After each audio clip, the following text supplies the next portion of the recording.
আসসালামু আলাইকুম ভাইয়া। জি। কি নাম আপনার? আমার নাম মোতালেব, আব্দুল মোতালেব। কোথায় থাকেন? আমি গত 12 বছর বাহরাইনে ছিলাম। ওখানে এখনো তো আছেন? না, এখন আপাতত দেশে আছি। বাহরাইনে আপনার বিজনেস কি? বাহরাইনে আমার মাংসের বিজনেস। কোত্থেকে নেন মাংস?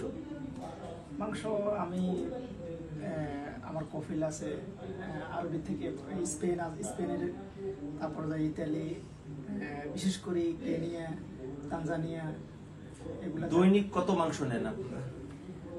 আলহামদুলিল্লাহ, আমি যদি হোলসেল করি দৈনিক আমি 1000 কিলো সেল করতে পারবো। রিটেল 1000 কিলো, মানে 1 টন হ্যাঁ, এভরিডে, everyday। মানে মাসে 30 টন। হ্যাঁ। কোত্থেকে আসে? ফ্রেশ যেটা কেনিয়া, ওটা আমি 1 টন সেল করতে কিন্তু আপনি বলছেন কেনিয়ান মাংস আপনি $4 বাহরাইন থেকে নেন। $4 বারান থেকে নিছি গত 2-3 বছর আগে। এখন বেড়ে গেছে? গত বছরও আমি দেশে আসার আগেও নিছি আপনার $4 করে কিলো। হ্যাঁ। ওকে। বর্তমানেও 19-20 চলতেছে, $4 $5 এরকম, $4 চলতেছে। আপনি কেনিয়া থেকে নেন না কেন, বাহরাইন থেকে না নিয়ে? আমার তো ওইরকম হয় নাই, আসেন কেনিয়াতে আসেন। প্রসেস নাই তো। আমি তো কেনিয়াতে তো আমাদের অফিস, তারপরে উগান্ডাতে আমাদের অফিস, সাউথ সুদানে আমাদের অফিস, কেনিয়াতে আপনি অফিস জেবি করেন, করে কেনিয়া থেকে মাংস নিয়ে যান, আমরা আপনাদেরকে হেল্প করব। ওকে, ইনশাল্লাহ স্যার, আপনি যদি আমাকে প্রসেস দেখান কেনিয়া যাওয়ার, বা আমি ওখানে যেতে পারি, মাংস কোয়ালিটি দেখি, আমি তো এই লাইনে তবে পারদর্শী। এই জেবিতে আপনাকে থাকতে হবে, কারণ আপনি মাংস চিনেন, জি। আমি চিনি না। হ্যাঁ। আপনাকেই কেনিয়া থেকে সোর্সিং এর সময়, মাংসটাকে সোর্স করার সময় আপনাকে জাহাজে উঠানো পর্যন্ত আপনাকে থাকতে হবে। ইনশাআল্লাহ স্যার, আপনি আমাকে হেল্প করবেন প্রসেস, ওইখানে যাওয়ার প্রসেস, এবং কি ওইখানে আমাদের দেশের লোক, বা আমি নিরাপত্তা চাইতেছি।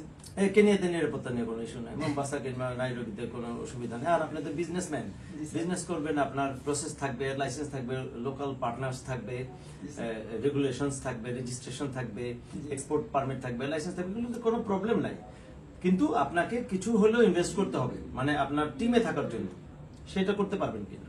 ইনশাআল্লাহ স্যার, আপনি যদি আমাকে হেল্প করেন, ইনশাআল্লাহ আমি করব।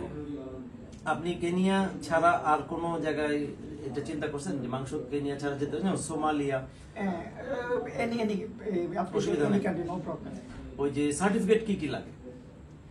সার্টিফিকেট আলহামদুলিল্লাহ ওইখানে তো আমার লাইসেন্স আরবাব আছে, আরবি কফিল আছে, বা ইন্ডিয়ান বন্ধু আছে কিছু লোক, ওইখানে লাইসেন্স আছে। তবে এখান থেকে প্রসেসটা আপনি রাইট, মানে কেনিয়া থেকে মাংস কিনে কিংবা স্লটার করে, লাইসেন্সিং করে, তারপরে সার্টিফিকেশন করে, তারপর টেস্ট করে, ল্যাব রিপোর্ট নিয়ে ইন্সপেকশন করায় মার্চ করে দিতে হবে বাহরাইনের উদ্দেশ্যে। তার মানে আপনার ওখানে বায়ার আছে? হ্যাঁ, আমার বায়ার আছে। তারা ওই টিটি কিংবা এলসি করবে, হ্যাঁ, টাকা পাঠাবে, অসুবিধা নাই। অসুবিধা নাই। আপনি, আমার ভাই আছে, ছোট ভাই আছে। উনি আপনাকে ছোট ভাই আছে, আত্মীয় স্বজন রিলেশন আছে, পরিচিত লোক আছে আমার। আচ্ছা, এখন তাহলে আপনার যেটা সহযোগিতা লাগবে, কেনিয়া থেকে মাংস পাঠানোর জন্য যে যে প্রসেস, সেখানে আপনাকে হেল্প করতে হবে, এই তো? জি স্যার, জি স্যার। কিন্তু ওখানে আপনাকে নিজেকেও কিছুটা অংশ হলে থাকতে হবে। হ্যাঁ, আমি তো অবশ্যই থাকবো। না থাকলে আমরা এখানে মাংসে অনেক কিছু আছে, কোয়ালিটির উপর ডিপেন্ড করে, এবং কি মাংসের প্রসেসটা জানতে হবে। আপনি মাংসটা ঠিকঠাক ভাবে কিভাবে যাবে, ওই প্রসেসটা দেখতে হবে, এবং কি আপনি ফ্রিজারিং করেও দিতে পারবেন কার্টনে। আচ্ছা, মুজাহিদ ভাই কিন্তু উগান্ডা কিংবা তানজানিয়াতে গরুর মাংসের ব্যাপারে চিন্তা ভাবনা করতেছে। আমি দেখছি ওনার, আমি ইউটিউবে ভিডিও ফুটেজ দেখছি, ওনার সাথে যোগাযোগ করার অনেক শখ ছিল। ব্যস্ত মানুষ, ফোন দেবে। তো আপনি তাহলে কি একবার আসতে পারবেন কেনিয়াতে?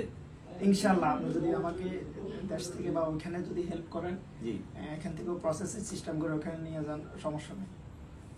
কবে আপনি যেতে পারবেন?